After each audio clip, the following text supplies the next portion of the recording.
Hello everyone, आज हम लोग डिस्कस करते हैं सीमेन रिपोर्ट एनालिसिस। जब भी हम किसी पैथोलॉजी लैब में क्या होता है सीमेन का टेस्ट करवाते हैं तो उस टेस्ट के अकॉर्डिंग क्या होता है हमको डॉक्टर्स क्या होते हैं वहाँ से कुछ रिपोर्ट प्रोवाइड करते हैं सीमेन से संबंधित, जिसमें क्या होते हैं बहुत सी चीज़ें क्या होती है, बहुत सी वैल्यू जो होती हैं सीमेन से संबंधित क्या होती हैं उसमें मेंशन होती हैं। तो उसको किस प्रकार हम लोग समझें, उसमें क्या प्रॉब्लम है क्या प्रॉब्लम नहीं है, इसके बारे में हम लोग डिस्कस करते हैं। तो इसमें जो होता है मोस्टली क्या होता है हम लोग 3 टाइप से क्या करते हैं सीमेन की रिपोर्ट को ऑब्जर्व करते हैं। उसमें जो पहला होता है वो फिजिकल एग्जामिनेशन में, इसमें क्या होता है 4-5 स्टेप होते हैं। फिर इसके बाद सेकेंड केमिकल एग्जामिनेशन में, और फिर इसके बाद लास्ट में क्या होता है माइक्रोस्कोपिक एग्जामिनेशन, जिसमें क्या होता है माइक्रोस्कोपिक एग्जामिनेशन जो होता है बहुत ही इम्पॉर्टेंट होता है, उसको बहुत बारीकी से देखा जाता है क्योंकि उसी से क्या होता है शुक्राणुओं को पता लगता है। तो आइए सब जानते हैं, पहले देखते हैं कि सीमेन का टेस्ट किस लिए करवाते हैं। तो सीमेन टेस्ट जैसे आप लोगों को पता है, इसके पहले भी मैंने वीडियो बना चुका हूँ। इसमें क्या है सीमेन के बारे में बहुत मैंने अच्छे से उसको डीपली बताया है। तो सीमेन का टेस्ट उस कंडीशन पर पुरुषों को कराया जाता है जब किसी पुरुष में क्या होता है बांझपन की समस्या होती है, या वो बहुत दिन से क्या होता है अपने पार्टनर के साथ बेबी कंसीव करने की प्लानिंग कर रहे हो और बेबी कंसीव ना हो रही हो, तो उस कंडीशन पर डॉक्टर क्या होता है सीमेन रिपोर्ट के लिए टेस्ट के लिए एडवाइस करता है। तो सबसे पहले देखते हैं हम लोग इसमें फिजिकल एग्जामिनेशन। तो फिजिकल एग्जामिनेशन में क्या होता है, सबसे पहले क्या होता है एब्स्टिनेंस होना चाहिए आपको, इसके बारे में पता होना चाहिए कि एब्स्टिनेंस होता क्या है। तो एब्स्टिनेंस जो होता है ये उस कंडीशन को कहते हैं जब भी सीमेन टेस्ट करवाने जा रहे हैं आप, उससे 3-4 दिन पहले आपका किसी भी प्रकार से क्या हो सीमेन डिस्चार्ज नहीं होना चाहिए। अगर आपका बीच में सीमेन डिस्चार्ज हो जा रहा है तो उसके अकॉर्डिंग आपका टेस्ट क्लियर नहीं होगा और डॉक्टर आपको दोबारा से फिर प्रिकॉशन करके सीमेन सैंपल देने के लिए एडवाइस करेगा। इसके बाद तो देखते हैं इसमें सीमेन वैल्यू।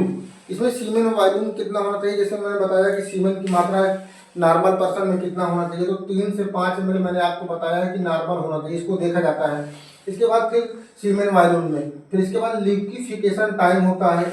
ल्यूकिफिकेशन टाइम जो होता है उसको भी बहुत इंपॉर्टेंट होता है उसमें, जिसका मोस्टली क्या होता है 60 मिनट यानी कि 1 घंटे होते हैं, फिर भी उसको 20 से अगर 30 मिनट के बीच में आपका लिक्विफिकेशन हो रहा है तो ये बहुत अच्छा माना जाता है। ठीक है, इसके बाद देखते हैं विस्कोसिटी।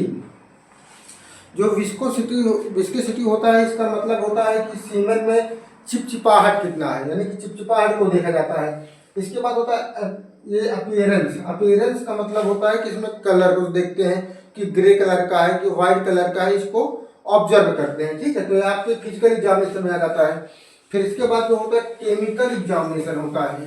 केमिकल कुछ इसमें केमिकल संबंधित क्या होते हैं एग्जामिनेशन किए जाते हैं, जिसमें क्या होता है सबसे पहले देखते हैं उसमें कि जो मेन चीजें हैं हम आपको उसी चीज को क्या कर रहे हैं बता दे रहे हैं। जिसमें पीएच देखते हैं, पीएच यानी कि पीएच का मतलब होता है पोटेंशियल 8.5 तक नॉर्मल इसका रेंज होता है। ठीक है, इसके बाद देखते हैं फ्रुक्टोज।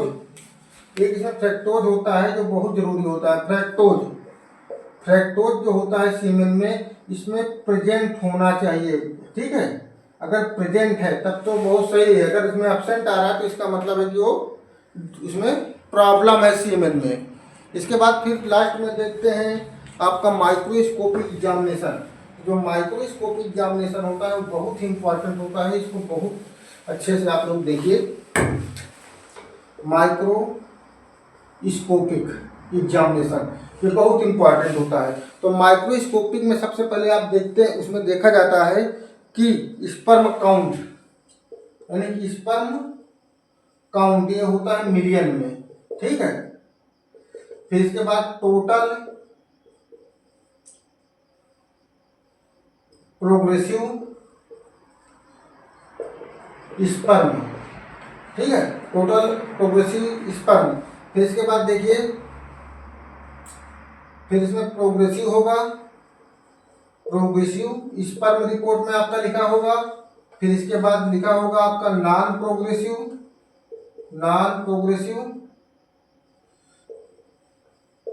स्पर्म। इसके बाद लिखा होगा डेड स्पर्म।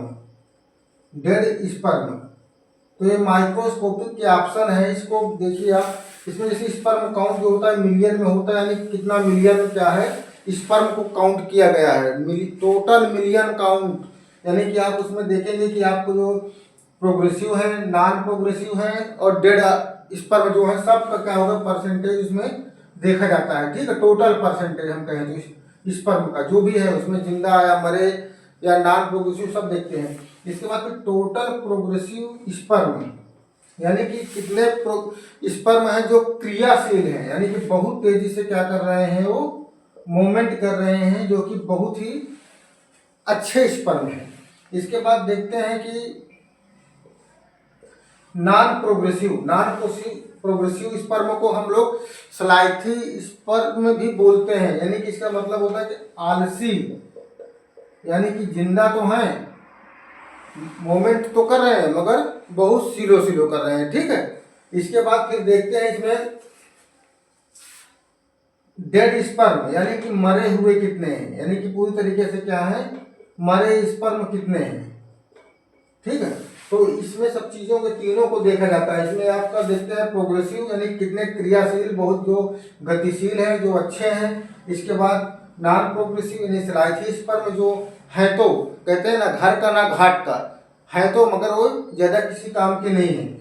और फिर इसके बाद डेड स्पर्म यानी कि मरे हुए स्पर्म कितने हैं, तो इन तीनों का क्या होता है औसत निकाल के उस रिपोर्ट में देखा जाता है। तो इसमें सबसे इम्पोर्टेंट जो होता है प्रोग्रेसिव स्पर्म होता है, यानी कि जो है क्रियाशील कितने परसेंट है, जिनको 50% के ऊपर होना चाहिए। अगर आपकी रिपोर्ट 50% के ऊपर है तो इसका मतलब है कि आप फिट हैं, आपके अंदर जो भी स्पर्म है वो क्रियाशील है, सही है, आप फर्टिलाइजेशन की योग्य हैं।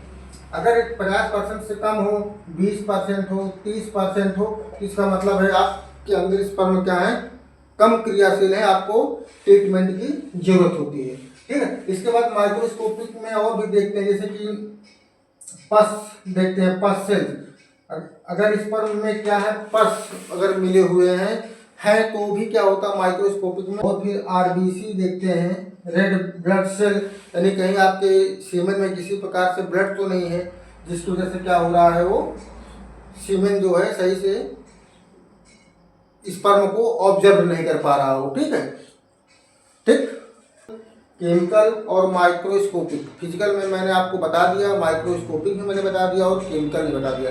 यही तीन चीज़ क्या होती है उसमें मेन होती है, जिसको आप लोग घर बैठे भी उसको ऑब्जर्व कर सकते हैं। ठीक है, ओके बाय।